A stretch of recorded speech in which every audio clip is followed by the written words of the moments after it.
लोकसभा में हमारा mic off कर दिया जाता है।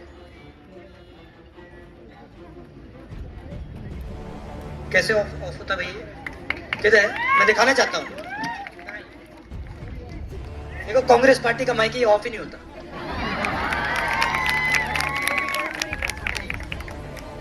ठीक है, आप बात समझ गए। तो लोकसभा में माइक ऑफ हो जाता है, लंबे भाषण करो।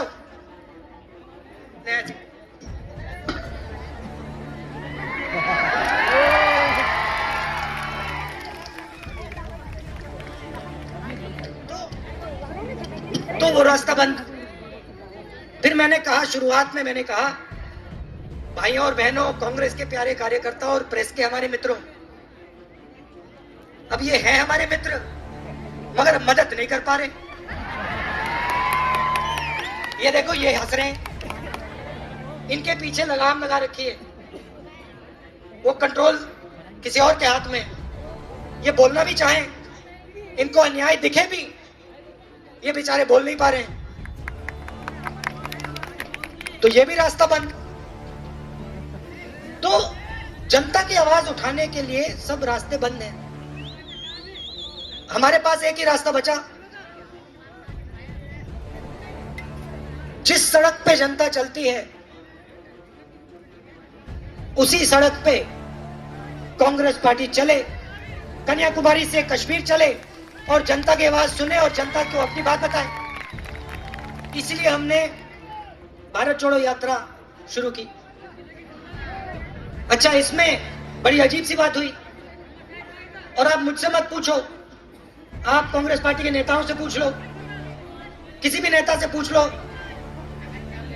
हमारे जो भारत यात्री हैं उनसे पूछ लो। 7 बज रहे हैं शाम के, सुबह से हम चल रहे हैं। आज 24-25 किलोमीटर हम चल लिए, मगर एक भी यात्री को पता नहीं क्यों थकान नहीं हो रही है। बड़ी अजीब सी बात है।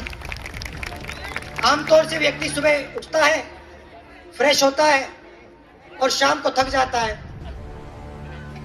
यहां शाम को लग रहा है कि भैया अभी अभी पहला कदम लगाया। अब आप देख रहे हो, मैंने सोचा इसके बारे में, ये क्यों हो रहा है।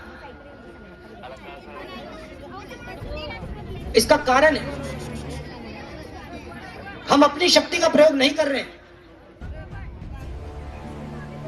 हम आपका जो प्यार है और आपकी जो शक्ति है उसका प्रयोग कर रहे हैं, और वो हमें धकेल रही है पीछे से।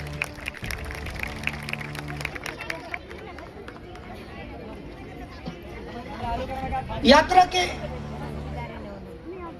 2-3 और लक्ष्य हैं। हम 7-8 घंटे चलते हैं रोज, 25 किलोमीटर। रात को आप अपनी घड़ी देख लेना, हमारा भाषण 15 से 20 मिनट का होता है। 7 घंटे हम आपकी बात सुनते हैं, 15 मिनट हम अपनी बात रखते हैं।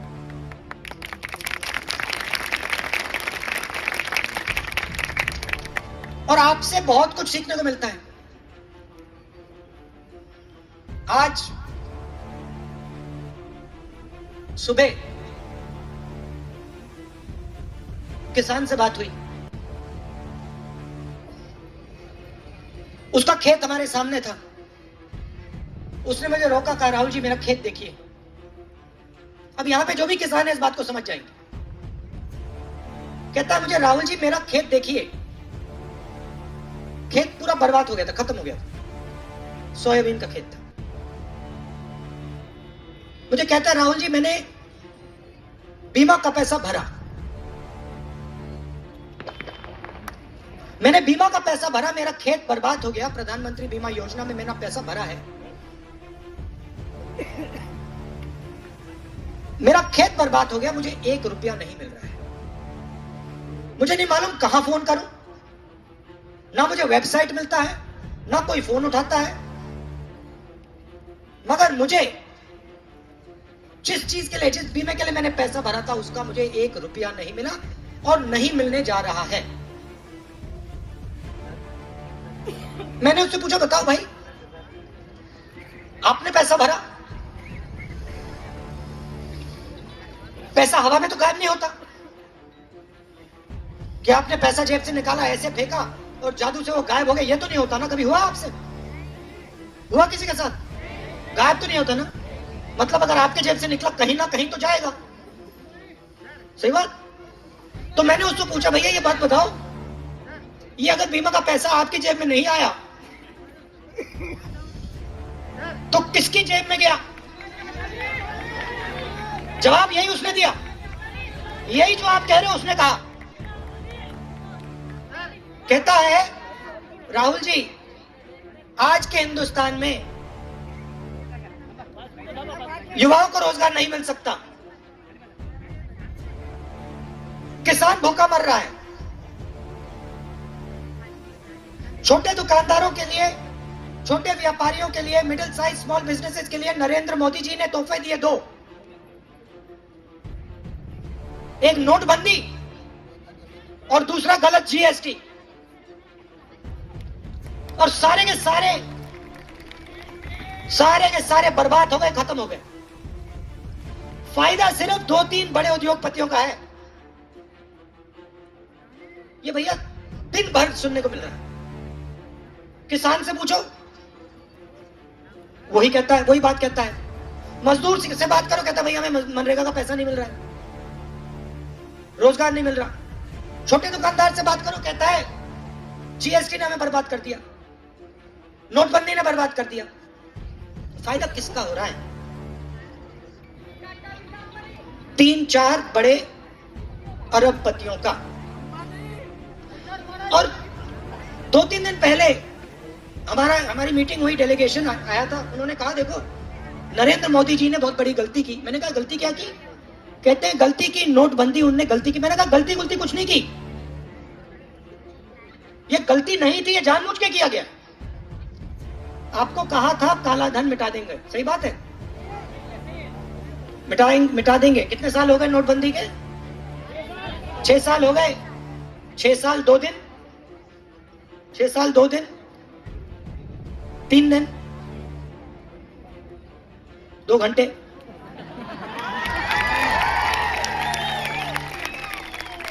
उन्होंने कहा था काले धन को मिटा दूंगा। मिट गया क्या?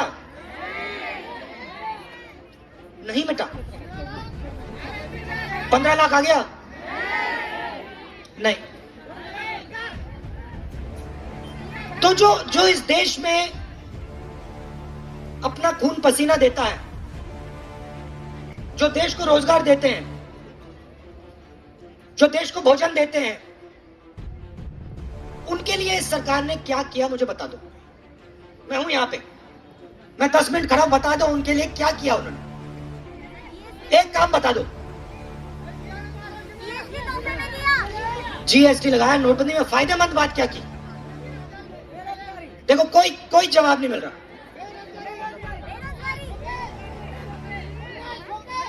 अच्छा, अब बेरोजगारी की बात उसको छोड़ो, चलो महंगाई की बात करते हैं।